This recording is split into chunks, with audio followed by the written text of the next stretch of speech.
મિત્રો, શું તમે ઉધારીમાં માલ વેચો છો? અને જો તમે ઉધારીમાં માલ વેચતા હો તો તમે કેટલા દિવસે કસ્ટમરને પેમેન્ટ કલેક્શન માટેનો પહેલું રિમાઇન્ડર આપો છો? તો સપોઝ તમે તમારા કસ્ટમરને 30 દિવસ, 60 દિવસ કે 90 દિવસની ક્રેડિટ આપો છો, તો પહેલું રિમાઇન્ડર આપણે કેટલા દિવસ પછી આપવું જોઈએ, જેથી કરીને કસ્ટમર આપણને સમયસર પેમેન્ટ આપી શકે? તો સે ફોર એક્ઝામ્પલ, તમે તમારા કસ્ટમરને 30 દિવસની ક્રેડિટ આપેલી છે, તો મિત્રો પહેલું રિમાઇન્ડર આપણે આપવું જોઈએ, જે પેમેન્ટની ડ્યુ ડેટ છે એના 15 દિવસ પહેલાં આપણે વોટ્સએપથી રિમાઇન્ડર આપી શકાય. બીજું રિમાઇન્ડર આપણે આપશું પેમેન્ટની જે ડ્યુ ડેટ છે એના 7 દિવસ પહેલાં વોટ્સએપ દ્વારા. અને ત્રીજું રિમાઇન્ડર આપશું આપણે પેમેન્ટની ડ્યુ ડેટના આગલા દિવસે, તે પણ વોટ્સએપ દ્વારા.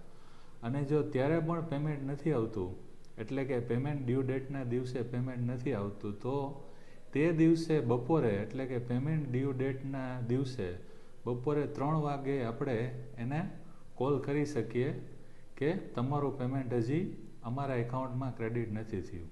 હવે મિત્રો, આ રિમાઇન્ડર આપવાનું લોજિક શું? તો જો તમે તમારા કસ્ટમરને 30 દિવસની ક્રેડિટ આપેલી છે અને તમે 35મા દિવસે એને રિમાઇન્ડર આપશો, તો કસ્ટમરનું પેમેન્ટ કોઈ દિવસ સમયસર નહીં આવે અને કસ્ટમર 45 કે 60 દિવસે પેમેન્ટ કરશે. અને કસ્ટમર પોતાની ઘરની પોલિસી બનાવી લેશે.